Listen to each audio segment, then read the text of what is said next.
Merci de nous rester fidèles et bienvenue à ce journal. Donc voici d'abord les principaux titres. 2 cas de suspects de variole de singe sont rapportés à Rumongue. Ces personnes ont été admises à l'hôpital public depuis ce mercredi. Une quarantaine de personnes dans le secteur de santé, dont 19 militaires américains, viennent d'achever un exercice d'échange d'expérience de leurs compétences médicales pour plus de 2 semaines. Vous aurez plus de détails dans quelques poussières de secondes.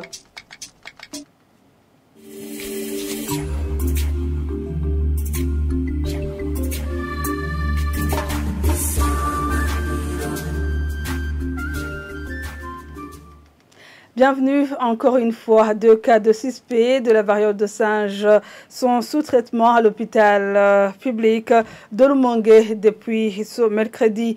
Dr Alexis Nkurunziza, médecin-chef du district sanitaire de Rumongue, qui a donné ces chiffres lors d'une réunion communale de sanitaire de Rumongue. De riposte épidémiologique demande à la population de Rumongue de se confier immédiatement à une structure sanitaire une fois que l'apparition des symptômes se manifeste. Alors que de l'eau potable manque cruellement dans cette province, ce responsable sanitaire demande aux autorités compétentes de tout faire pour résoudre ce problème. Jean-Pierre Misago.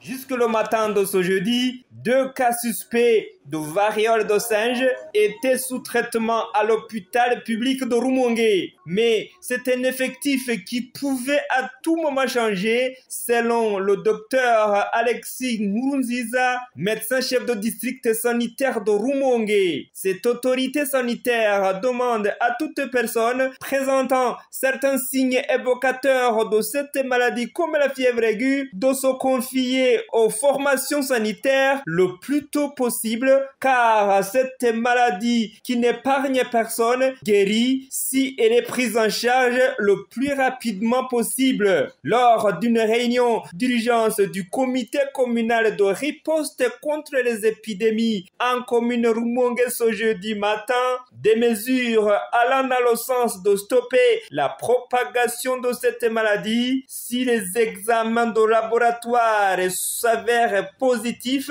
ont été arrêtés. Parmi ces mesures figurent le lavage des mains à l'eau potable et au savon ou l'utilisation des désinfectants. Mais ici, on se heurte au manque criant d'eau potable et dans la ville de Rumongue et dans les milieux ruraux. Ici, la Régie des eaux et l'Agence burundaise de l'hydraulique et l'assainissement en milieu rural sont interpellés. Une autre mesure arrêtée a été de redynamiser et renforcer la surveillance épidémiologique au niveau du port commercial de Rumongue. Ici aussi, on fait face à la destruction des infrastructures y affectées par la montée des eaux du lac Tanganyika. Mais ce problème devra être contourné, a rassuré le médecin-chef de district sanitaire de Rumongue.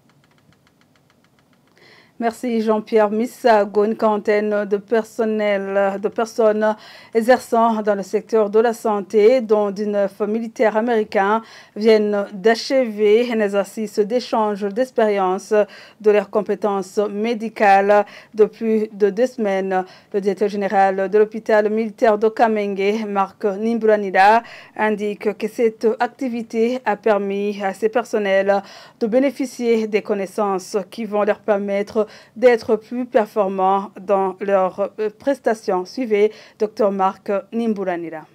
Un exercice conjoint mené entre le personnel de l'armée américaine et le personnel de l'hôpital militaire de Kamenge. C'est un exercice qui vise au renforcement des capacités, qui contribue au développement de nos connaissances, renforcer les connaissances de nos personnels en vue de donner des soins de qualité. Les départements qui ont été intéressés par cet exercice sont respectivement le département de réanimation, le département de gynécologie obstétricale, la dentisterie, le département de maintenance. les professionnels de santé, que ce soit du côté américain, que ce soit du côté de l'hôpital militaire, ont eu à échanger leur expérience et je crois qu'à la fin de l'exercice, tout le monde est content.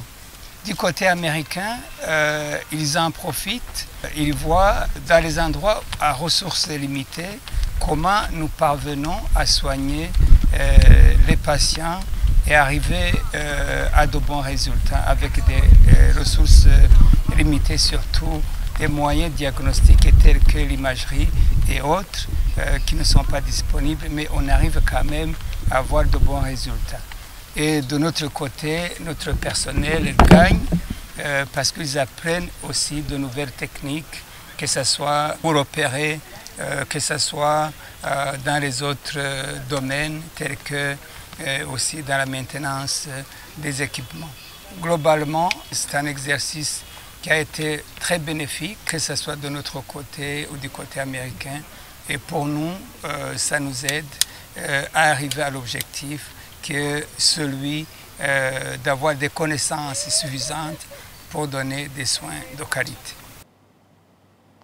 Toujours page santé, les premiers jours des menstruations chez les jeunes filles et les dames appelées dysménorrhées peuvent être douloureuses et souvent accompagnées de douleurs, plutôt de crampes au niveau du bas-ventre. Explication donnée par le gynécologue Sylvestre Gahungu au moment où certaines jeunes filles témoignent que les douleurs qu'elles ressentent au moment des règles les perturbent pendant les activités scolaires. Dr Gahungu Sylvestre tranquillise et dit que ces douleurs peuvent être médicalement traitées. Le point avec Sheila Irambona. Comme l'explique le gynécologue Gahungu Sylvestre, ces douleurs sont dues au fait que les muscles de l'utérus se contractent pour expulser l'ovule non fécondé. Selon lui, ces douleurs se passent entre 1 et 2 jours au début des règles.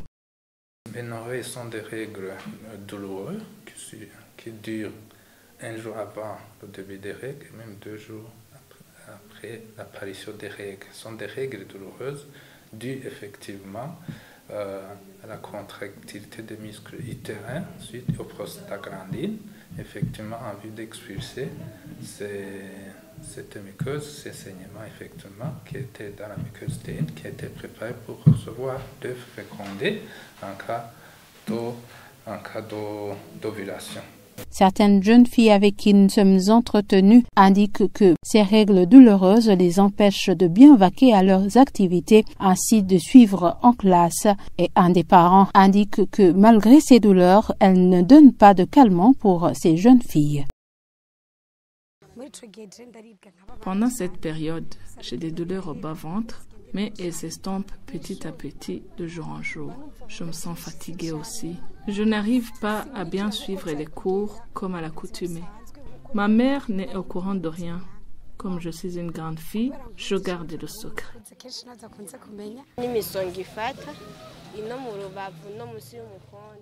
Moi, j'ai des maux de ventre. Et il arrive à ce que je ne fais rien. Chez nous, on se départage les tâches. On se dit, tel fait le ménage et l'autre fait la vaisselle. Mais lorsque j'ai ces douleurs, on m'épaule et je reste alitée. Je ne leur donne pas de médicaments. Ces douleurs s'estompent comme cela. Ma fille peut avoir ces douleurs pendant une journée ou 2, ou elle peut passer cette période sans avoir de douleur. À cela, le docteur Sylvestre Gahungu indique que, si nécessaire, il faut prendre des calmants pour soulager ces douleurs. En présence effectivement de ces signes, surtout chez les jeunes filles qui font ces menstrues en premier lieu, effectivement, cette douleur, c'est très pénible.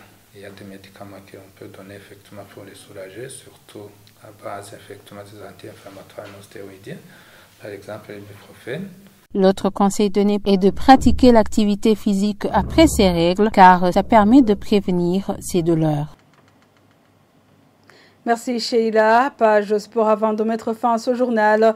L'équipe nationale de karaté va faire des entraînements 5 jours sur 7 pour les préparatifs du championnat africain qui sera abrité par la Tunisie au mois de septembre prochain. Et au moment où les athlètes disent utiliser tant d'efforts, Christophe Nkurunziza, président de la Fédération burundaise de karaté, trouve plutôt que des entraînements intensifs à ce degré croîtront l'esprit de compétitivité au Ndoayo.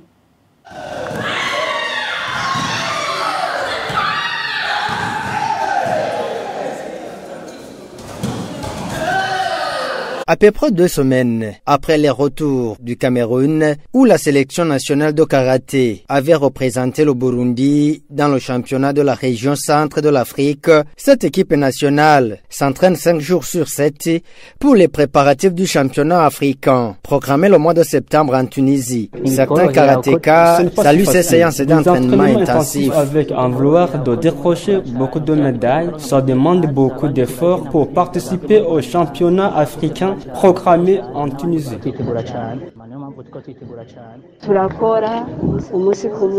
Nous entraînons chaque jour pour bien se préparer à ce championnat qui se passera en Tunisie. Tout est disponible. Christophe Nkurunziza, président de la Fédération burundaise de karaté, explique que l'idée d'entraînement intensif a pour objectif fortifier les athlètes. On a les champions d'Afrique au mois de septembre à Tunis, en Tunisie. C'est la raison de la préparation. On prépare l'équipe lundi, mercredi, vendredi et samedi et dimanche, 5 fois la semaine. Lundi, mercredi, vendredi, c'est de 16h à 18h. Et samedi et dimanche, de 8h à 10h ou à 12h, suivant les activités prévues, puisque c'est le week-end. Quand on a une passion, tout est possible. Ce qu'on appelle le fou de Chine, c'est ce qui me guide. Savoir ne peut pas être perturbé, ni par la fatigue, ni par toute situation, pour continuer à avancer. Normalement, moi, mes conseils, c'est s'entraîner tous les jours. Lors du championnat de la région centrafricaine au Cameroun, du 11 au 15 juillet cette année, la sélection burundaise a décroché 22 médailles, dont une médaille d'or. Merci Omer Ndoayo. Et c'est par ici que nous mettons un point final à ce journal. Merci à vous tous de l'avoir suivi.